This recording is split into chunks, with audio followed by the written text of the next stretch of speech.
Les professionnels de la santé se sont réunis à Bamako pour échanger sur l'efficacité des antimicrobiens. Il s'agit pour les différents acteurs de trouver ensemble les voies et moyens pour prévenir la résistance des microbes à ces médicaments, une initiative de l'USAID à travers un de ses projets.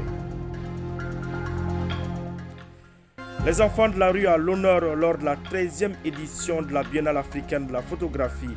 Des photos et un film intitulé Bolonkonodéon décrivent leur quotidien. C'est au musée de Bamako. Les temps forts du vernissage de cette exposition, c'est dans quelques instants. Samedi 17 décembre 2022, bonjour à tous et bienvenue dans ce 13h. Dans le cadre du mois de la solidarité, le maire de la commune 1 a, au nom du président de la Cour constitutionnelle, rendu visite à Ousmane Touré, 103 ans. Une manière pour lui d'apporter le soutien des autorités aux personnes du 3e âge. Notre reporter Nou Sissoko était de la visite, suivant son reportage.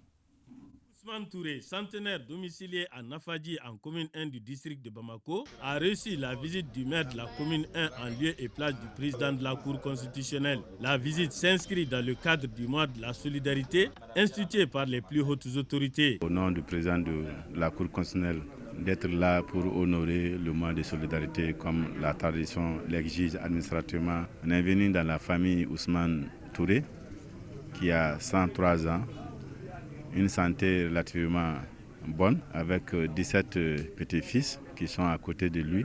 Le maire a appelé à plus d'attention pour les personnes âgées, une valeur fondamentale qui caractérise notre société. Contrairement à certains pays, quand on atteint un certain âge, on te met de côté. Au Mali, c'est le moment de consolider cette famille, de consolider cette relation humaine.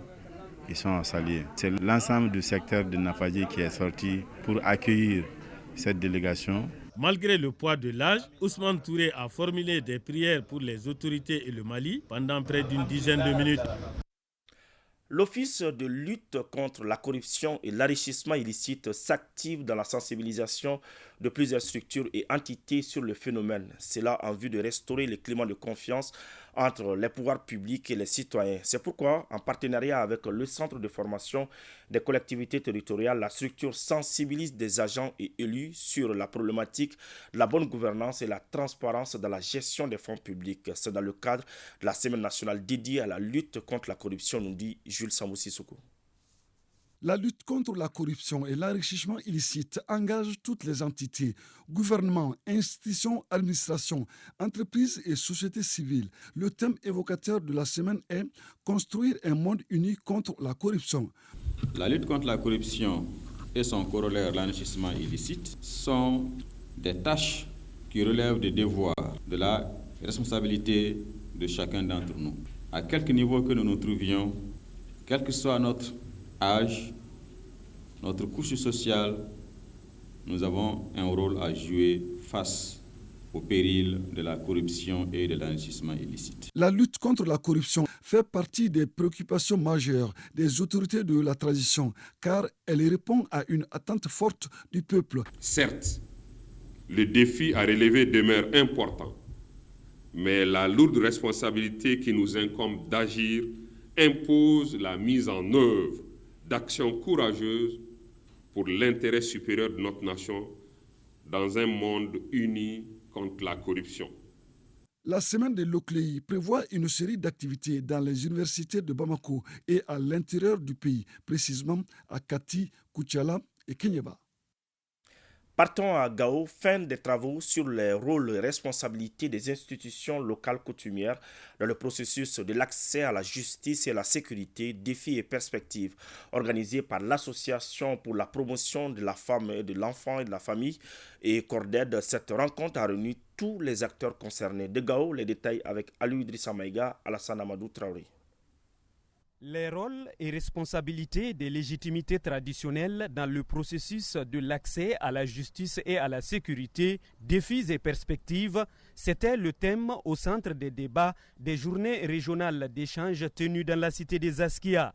Des journées organisées par l'Association pour la promotion de la femme et de l'enfant au Mali, APROFEM, en partenariat avec Cordeid, Renedep, l'ONG ADD et Truged Mali. Les deux journées ont permis quand même de faire ressortir un certain nombre de défis et pour formuler des perspectives et recommandations en vue vraiment d'une meilleure implication de ces autorités traditionnelles.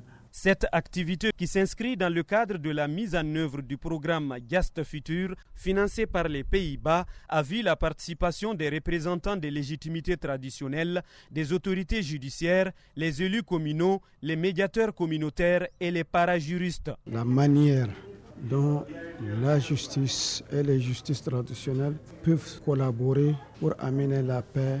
Ensuite, les chefferies traditionnelles et la sécurité, comment ils peuvent travailler ensemble, c'est des points qui m'ont beaucoup attiré. Vous avez parlé d'inclusion, vous avez parlé de justice, vous avez parlé de sécurité. Qui dit mieux? Je crois que les domaines clés ont été touchés. Et ce sont ces secteurs qui nous intéressent à plus d'un titre ici, dans la région de Gao. Établir une franche collaboration entre la justice traditionnelle et la justice classique, créer un cadre d'échange entre les communautés et les légitimités traditionnelles sont entre autres recommandations qui ont sanctionné les travaux. Retour à Bamako, les décideurs du secteur privé sont sollicités dans le financement de la planification familiale. C'était au cours d'un atelier tenu au siège de l'Office national de la santé et de la reproduction. Cette rencontre a réuni autour des responsables de l'Office plusieurs acteurs impliqués dans la promotion de la planification familiale au Mali. Bemba Sibi nous en dit plus. Les acteurs de la planification familiale réunis autour de la table pour plancher sur la question du financement du secteur. Il s'agit surtout de faire un plaidoyer à l'endroit du secteur privé en vue d'améliorer la mobilisation de fonds. La planification familiale, c'est l'une des méthodes les plus sûres pour réduire la mortalité maternelle et périnatale. C'est pour cette raison que nous sommes en train de faire ces activités de plaidoyer pour vraiment avoir un financement pour la planification familiale et surtout pour la santé de la reproduction. La gratuité des produits contraceptifs, c'est l'objectif visé car de nombreuses femmes ont toujours des difficultés à accéder à ces produits. Malgré les efforts déployés par le gouvernement et ses partenaires, le nombre moyen d'enfants par femme est de 6,3.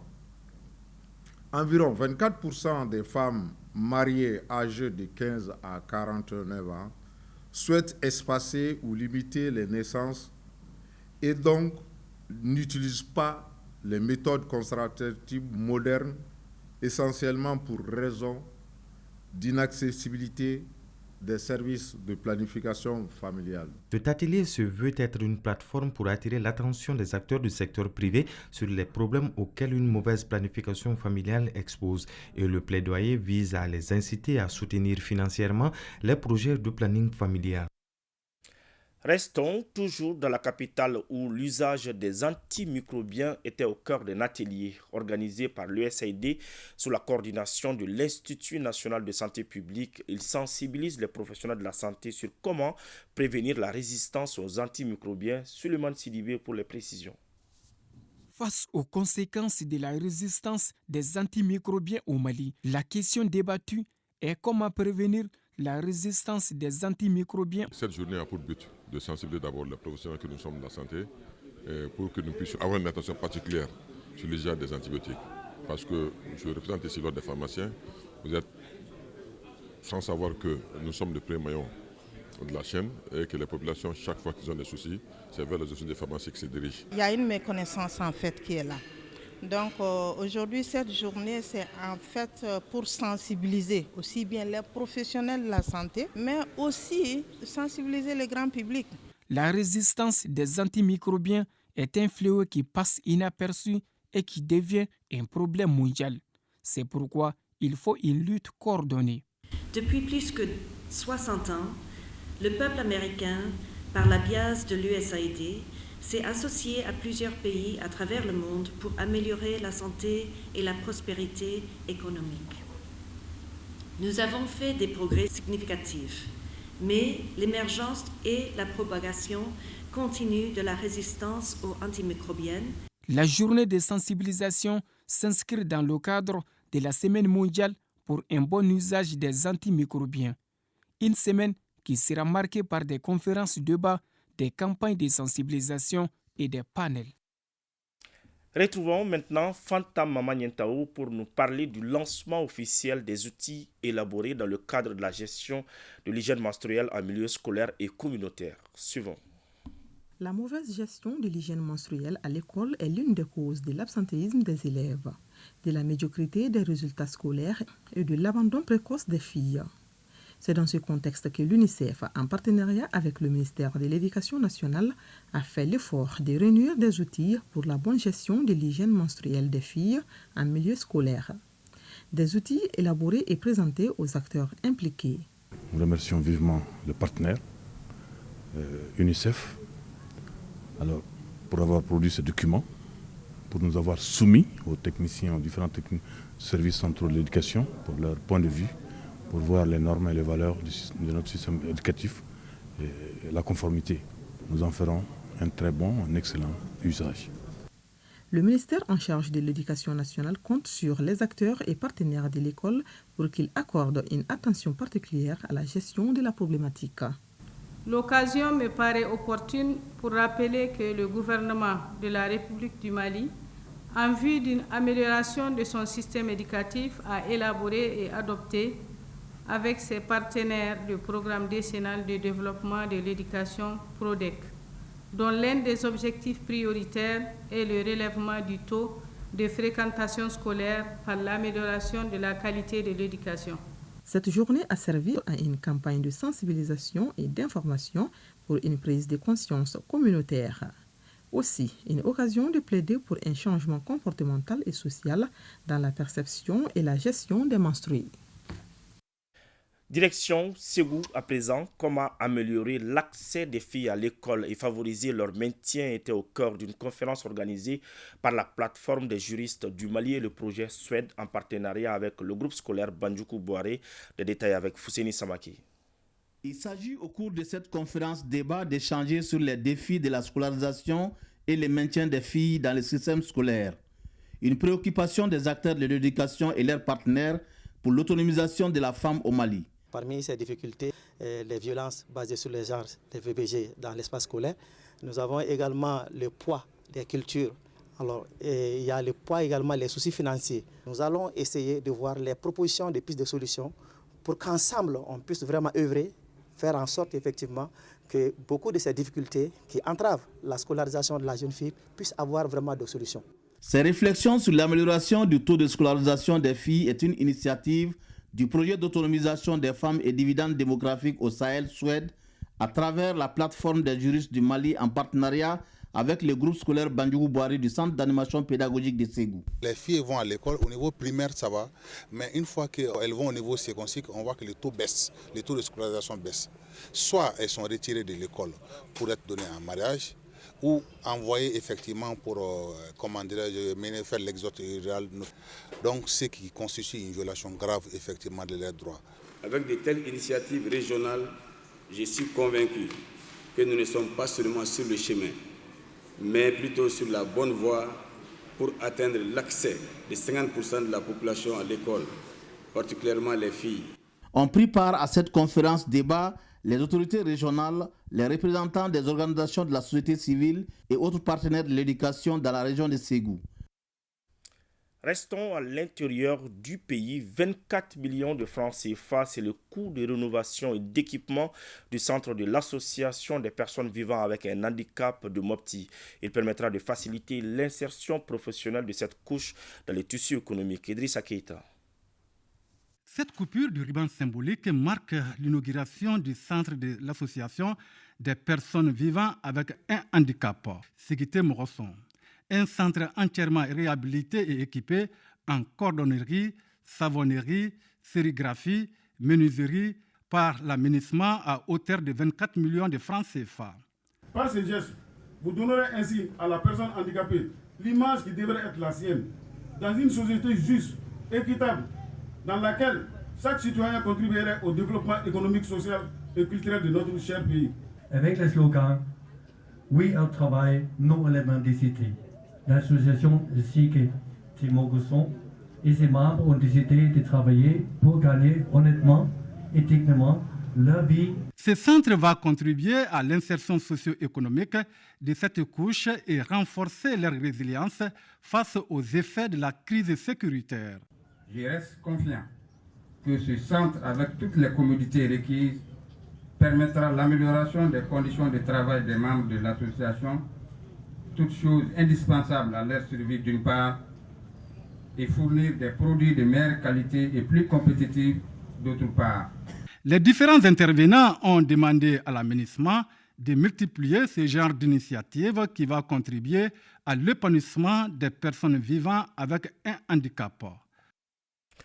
Je vous l'annonçais dans les titres, le musée du district de Bamako abrite le vernissage de l'exposition de photographies sur les enfants de la rue de Bamako et la projection d'un film intitulé Bolonkono Deou. Cette exposition entre dans le cadre de la 13e édition de la rencontre de la Biennale africaine de la photographie. Notre reporter Ibrahim Kaou Konaté nous fait découvrir cette création, c'est plutôt ses créations artistiques. Congo Fitini ou les problèmes mineurs, c'est l'intitulé de cette exposition, une rencontre axée autour de la problématique des enfants de la rue. Elle met en évidence toutes les peines de ces enfants laissés à eux-mêmes. C'est un intermédiaire de communication et de compréhension avec la population au travers de l'art. C'est une rencontre entre les enfants de rue et la population au travers de l'art. C'est ça Congo Fitini, c'est ça l'objectif. C'est vrai qu'on ferme suffisamment les yeux sur les enfants de la rue, mais que quelqu'un qui puisse s'intéresser à ce point douloureux, le point de notre société, et le mettre en exercice ne peut être que salutaire. La rencontre a permis aux lecteurs des textes d'enfants, les organisations de la société civile, les décideurs et les partenaires financiers d'échanger sur le phénomène. Et je crois que pour moi, ce qui est très émouvant, nous donne une réalité que nous, moi aussi, en tant que citoyen pour quelques années, citoyen à Bamako, citoyen malien pour quelques années, c'est une réalité que l'on évite à voir. La rencontre est mise à profit par les organisateurs pour projeter une vidéo de 16 minutes réalisée par Charles Desclos. Avec Congo Fitini, Arnold Grosjean, l'artiste plasticien belge, a remporté plusieurs récompenses, notamment le prix national de la photographie de Belgique, dénommé le prix du roi. La légitimité traditionnelle de la région de Tombouctou dispose désormais d'un cadre formel pour les échanges. Une coordination a été mise en place grâce à la facilitation du cercle de réflexion et d'information pour la consolidation de la démocratie au Mali CRI 2002. C'est à la faveur de 2 jours de rencontres sur le renforcement du contrôle démocratique et civil dans le secteur de défense et sécurité. Najim Baba Sissé pour les explications. La présente rencontre de Tombouctou s'inscrit dans la vision du cadre stratégique de la refondation de l'État et son plan d'action 2022-2031.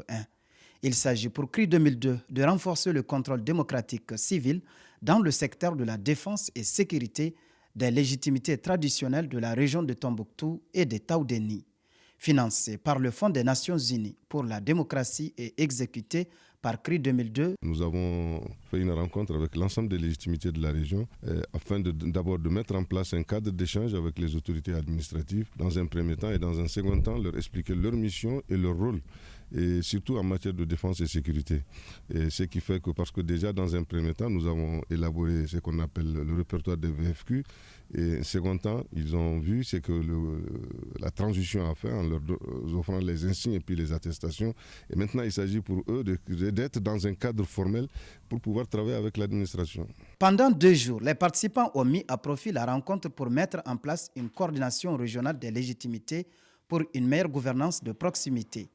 À la tête du nouveau bureau, Al-Hadi Agurima. Je profite de cette occasion pour vous rassurer de l'accompagnement de l'administration et de toutes les forces vives de la région pour que ce comité qui vient d'être mis en place, cette coordination, puisse atteindre tous les objectifs qui lui sont assignés.